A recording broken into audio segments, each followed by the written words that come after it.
Hello viewers, if you are new to the channel, please hit the like and subscribe button and share it with your friends.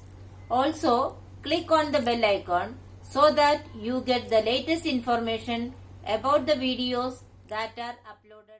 Hello students, welcome back to the new video. In today's session, we are going to discuss the textual exercise of chapter 1, Nutrition in Plants. So, let us start with the first question. Fill in the blanks. In that, A. Green plants are called dash since they synthesize their own food. According to the mode of nutrition, green plants are called as autotrophs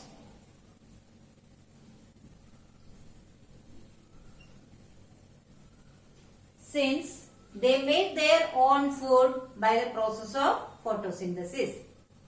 The next one is the food synthesized by the plant is stored as a simple carbohydrate called starch. Next one, in photosynthesis, solar energy is captured by a pigment called chlorophyll.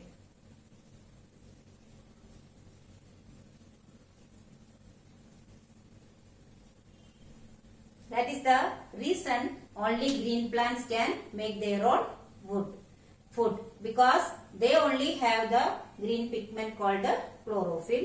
So they only can capture the solar energy. Next one is during photosynthesis, plants take in dash and release dash.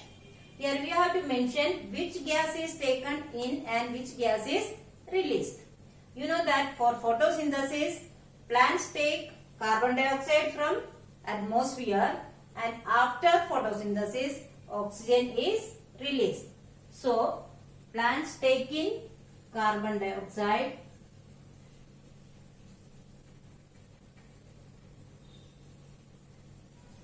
and release oxygen.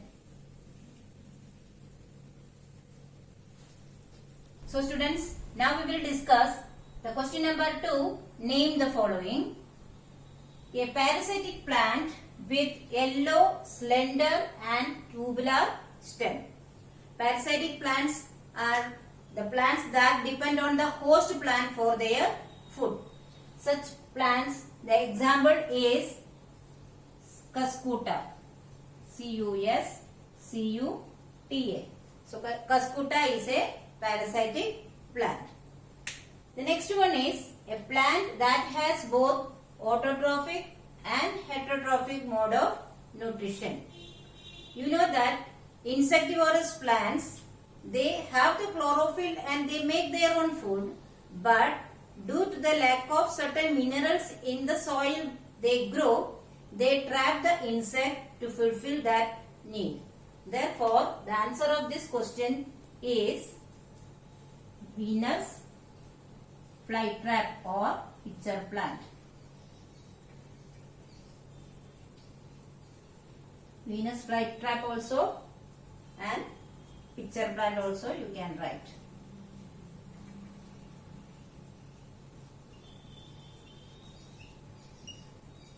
Both are examples of insectivorous plants.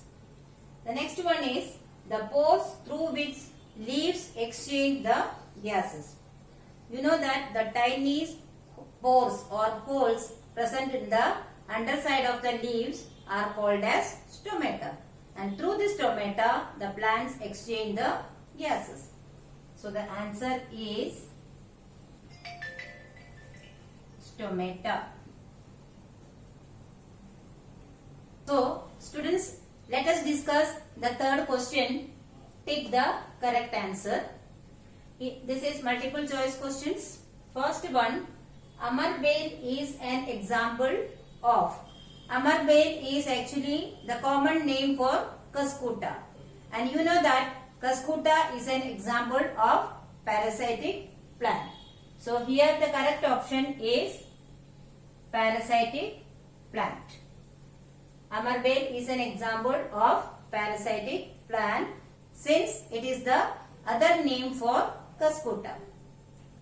Second one, the plant which traps and feeds on insect. That is the definition of our insectivorous plant. Out of this, Cuscuta, China rose, pitcher plant and rose. You know, Cuscuta is an example of parasitic plant. China rose is hibiscus. It is a green plant. And rose you all are familiar with. So, pitcher plant is an example of the plants that traps and feeds on the insects. Moving further, the fourth type of question is match the following. Here in column 1 certain items are given and column 2 other type of items are given. Here you have to match the correct pair. First one is chlorophyll. You all are familiar with the term chlorophyll now and it is found in the leaf.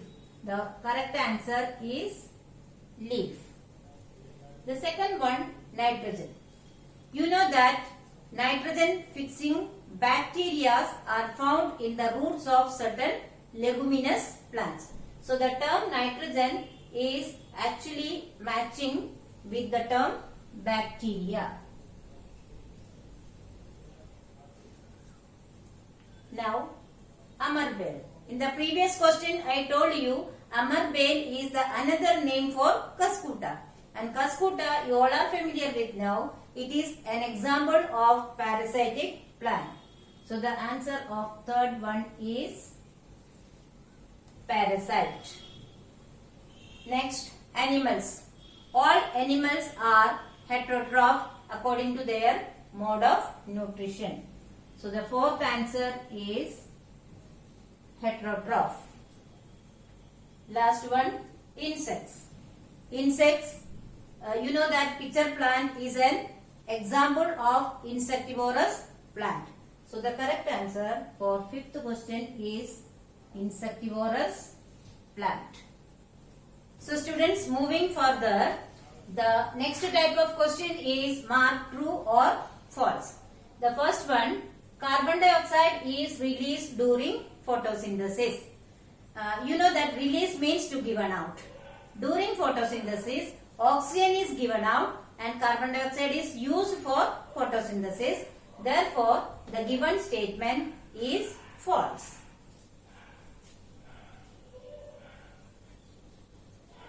The next one, plants which synthesize their food themselves are called saprotrophs.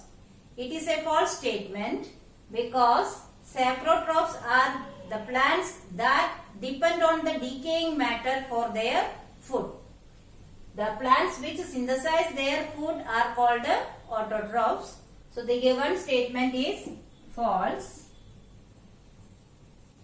You have to write the correct statement as the plants which synthesize their food themselves are called autotrophs. Next one is the product of photosynthesis is not a protein. Here not is given. Therefore, the given statement is true as during the photosynthesis sugar is produced which is a carbohydrate. So, it is a true statement. Next one is solar energy is converted into chemical energy during photosynthesis. This is also a true statement as the energy is stored in the food in the form of chemical energy. So students, let us see the next type of question, that is choose the correct option. Here the first question is which part of the plant gets carbon dioxide from the air for photosynthesis? That you know that plants take carbon dioxide from the air through tiny pores in their leaves. And what is that tiny pores called? The tiny pores are called stomata. Therefore, stomata is the correct answer here. Next one, plants take carbon dioxide from the atmosphere mainly through. Here the parts of the plant is given roots, stem, flowers and leaves. In the previous one we have seen stomata is present on the leaves. Therefore, in this question the correct answer is leaves, because stomata are present on the leaves. Students, now we will discuss some question answers.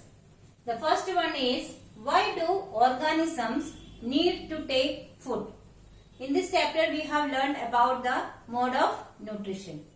So, every living organisms need certain nutrients to survive. And where do they get the nutrients from? From the food.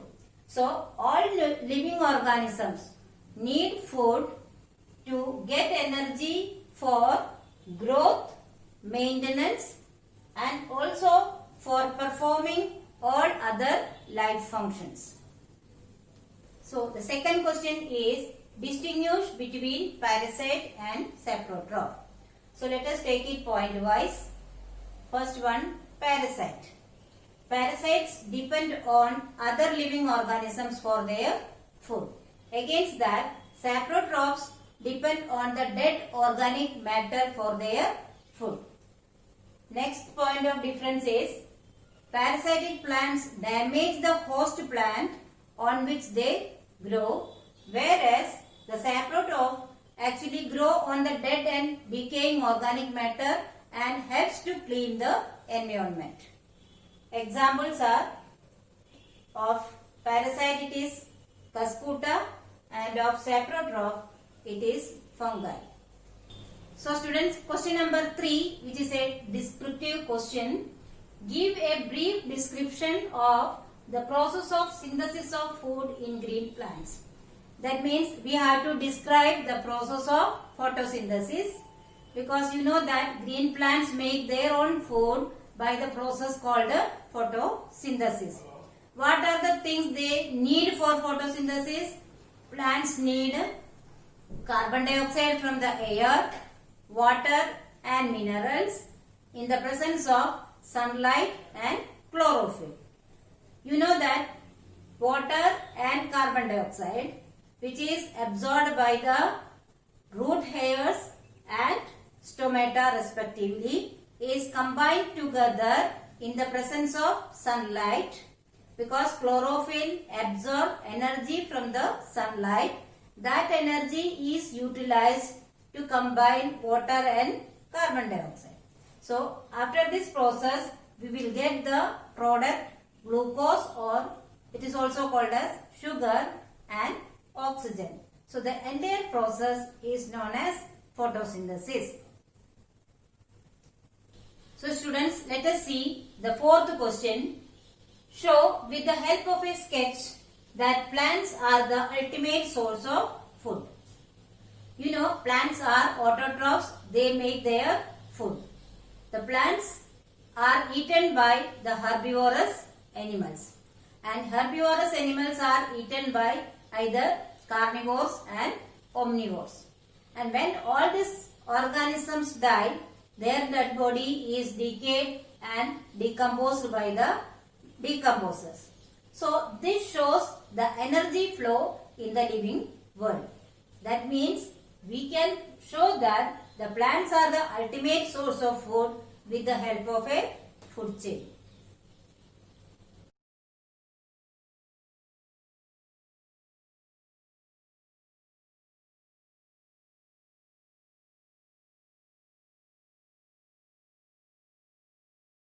So students, I hope you have understood all the question answers and exercise very well. So please write it down in your notebook by pausing the video. Thank you.